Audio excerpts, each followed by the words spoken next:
আসসালামু আলাইকুম সবাইকে। আজকের দুপুরের রান্নায় কি ছিল এবং কিভাবে রান্না করা হয়েছে সেগুলো দেখানো হবে আজকের এই ভিডিওতে।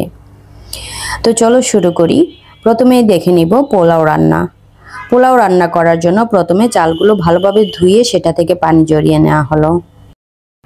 চুলায় কড়াই বসিয়ে দেওয়া হলো এবং তাতে দিয়ে দেওয়া হলো পরিমাণ মতো তেল।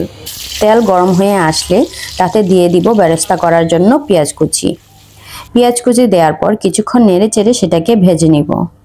পেঁয়াজের রং যখন বাদামি কালার হয়ে আসবে তখন সেটাকে একটা বাটিতে তুলে রাখবো।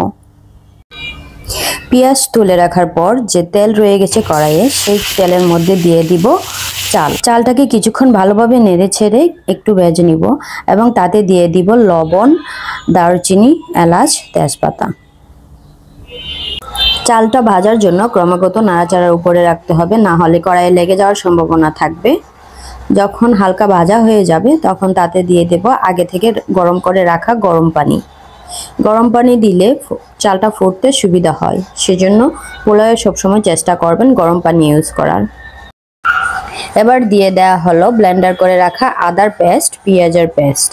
এখন কিছুক্ষণ নেড়ে চেড়ে সেটাতে দিয়ে দিব পরিমাণ মতো কাঁচামরিচ।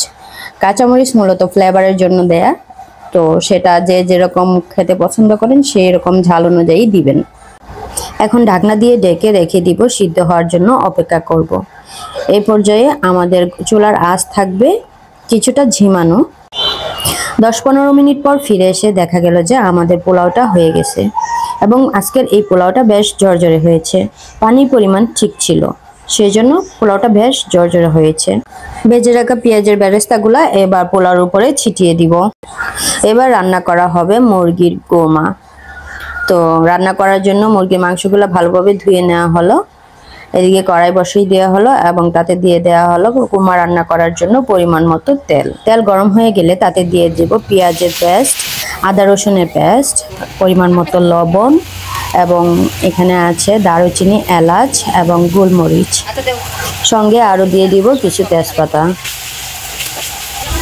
এবার তাতে দিয়ে দিব জিরার গুঁড়া এবং মরিচের গুঁড়া, সব কিছু হবে পরিমাণ মতো।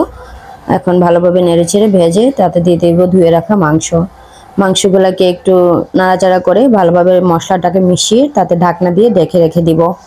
কিছুক্ষণ পর ফিরে এসে দেখা গেল যে মাংসগুলো প্রায় সিদ্ধ হয়ে গেছে এবং সেটাতে দিয়ে দেওয়া হলো কিছু সিদ্ধ ডিম এবং দুধ খুবই প্রয়োজনীয় একটা উপকরণ কোরমা রান্না করার জন্য, দুধ ছাড়া হবেই না। এবং সেখানে দিয়ে দেওয়া হলো কিছু কাঁচামরিচ এবং অল্প একটু চিনি। কিছুক্ষণ বসিয়ে রাখার পরেই হয়ে গেল আমাদের আজকের এই কোরমা, যার সঙ্গে ছিল ডিম, মানে ডিমের কোরমা আর মুরগির মাংসের কোরমা একই সঙ্গে। মাছ ভাজি করার জন্য কড়াই বসিয়ে দেওয়া হলো এবং কড়াইতে দিয়ে দেওয়া হলো তেলটা যখন গরম হয়ে আসবে তখন তাতে দিয়ে দিব মাছ। তো মাছটাকে আগে থেকেই হলুদ এবং লবণ দিয়ে মেখে রাখা হলো। এদিকে কড়াইয়ের তেল গরম হয়ে গেল এবং দিয়ে দেওয়া হলো মাছগুলা।